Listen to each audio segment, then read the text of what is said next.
तो मैं Canterbury bell school Lachhiwala से आपकी हिंदी की अध्यापिका रंजीत कौर मैम।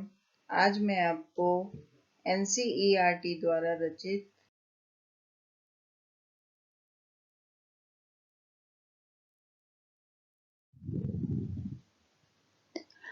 वसंत कक्षा 7 के पाठ 2 दादी माँ का आज मैं अध्ययन करवाऊंगी। फिर उसके बाद है दादी माँ का व्यक्तित्व, कि दादी माँ का व्यक्तित्व कैसा था, कैसे स्वभाव की थी वो। उसका व्यक्तित्व कैसा था, वो देखने में कैसी लगती थी। दुबला पतला शरीर, सफेद किनारीदार धोती पहनती थी और जो बाल थे उसके बिल्कुल एकदम सफेद थे। वह उनसे ताजे पानी की बूंदों के टपकने का दृश्य, मतलब वह कभी नहाई होगी तो वह उस लेखक के सामने आने लगा। तो इसमें मैं आपको बताऊंगी कि दादी का स्वभाव कैसा था। स्नेह रिक्त भाव था। स्नेह रिक्त भाव मतलब वह स्नेह करने वाली थी। जब लेखक बचपन में एक बार बीमार हो जाता है तो बार बार उसके माथे, पेट और पाँव को छूना, वह ज्वर मालूम करना, दिन रात उसकी चारपाई के पास बैठना, चबूतरों की मिट्टी लाकर माथे पर लगाना व मुंह में डालना, पीपल की छाल से पानी छौंकना, वैद्य की दवाइयां देना, लेखक ही नहीं गांव का कोई भी सदस्य बीमार हो जाता था तो उसे पूरी दवाइयां और उसका इलाज भी बताती थी और वह दूसरों के प्रति स्नेह भाव रखती थी। यही उसके स्वभाव की एक रूपता थी। फिर है वाणी में शासन की सी कठोरता, कि दादी माँ में उसकी जो वाणी थी वह बहुत ही कठोर थी, क्योंकि वह सभी को अनुशासन में रखना चाहती थी। दादी माँ का धनों पर बिगड़ना व डांटना कि उसका ऋण तुरंत सूद समेत चुका दे, कि ऋण मतलब उसने जो कर्जा ले रखा था वह सूद सहित, मतलब जो उसने रकम ले रखी थी उसके समेत चुका दे। डांटते समय दादी माँ ने उसके आंसुओं की भी परवाह न की, आदेश पूर्वक उससे पैसे मांग रही थी। इससे स्पष्ट होता है कि उनकी वाणी में शासन की सी भी कठोरता थी। पर दुख का कातर होना, यानी वे परोपकारी भी थी। दादी माँ में परोपकार की भावना कूट कूट कर भरी थी। उनका मन किसी के दुख को देखकर मोम की तरह पिघल जाता था। लेखक को एक दिन रामू की चाची धन्नो मिल गई, जो दादी को कोसने की बजाय उसके लिए मंगल कामनाएं कर रही थी। लेखक को इस पर आश्चर्य हुआ, कारण दादी धन्नो के घर उसकी लड़की के विवाह के लिए शुभकामनाएं देने गई।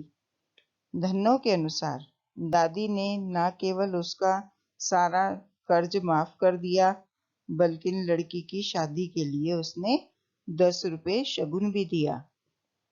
इससे स्पष्ट होता है कि दादी परोपकारी होने के साथ साथ ऊपर से कठोर लेकिन भीतर से अत्यंत कोमल स्वभाव वाली थी। हसमुख व सरल स्वभाव। किशन भैया की शादी के समय जब केवल औरतें ही गाना गा रही थी और अभिनय में व्यस्त थी, तो लेखक बीमारी के कारण व भाई विलंब के कारण बारात में नहीं जा सके, तो दादी ने दोनों को चुपके से चादर उड़ाकर सुला दिया।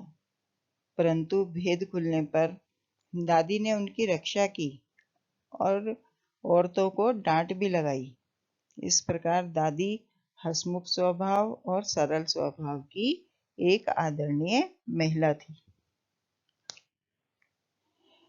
बड़ों का दायित्व व भविष्य की चिंता।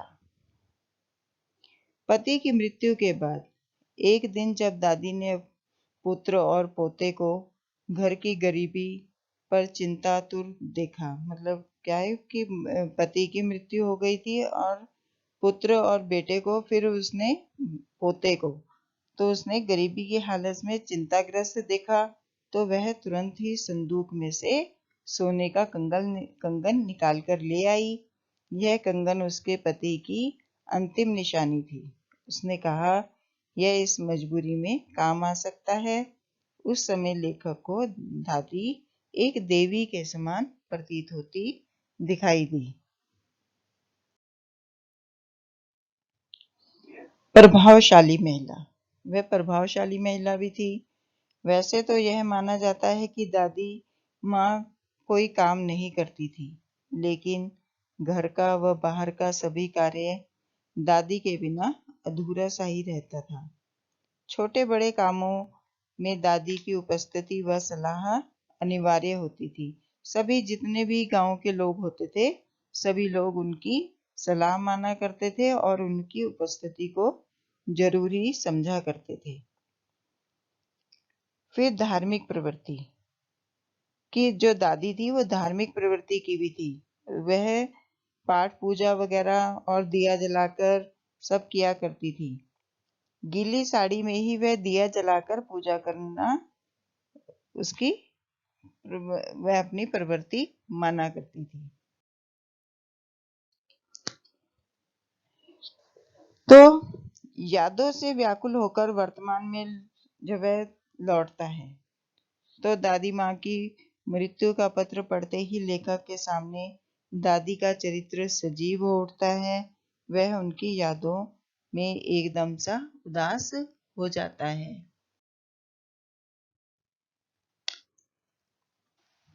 सच।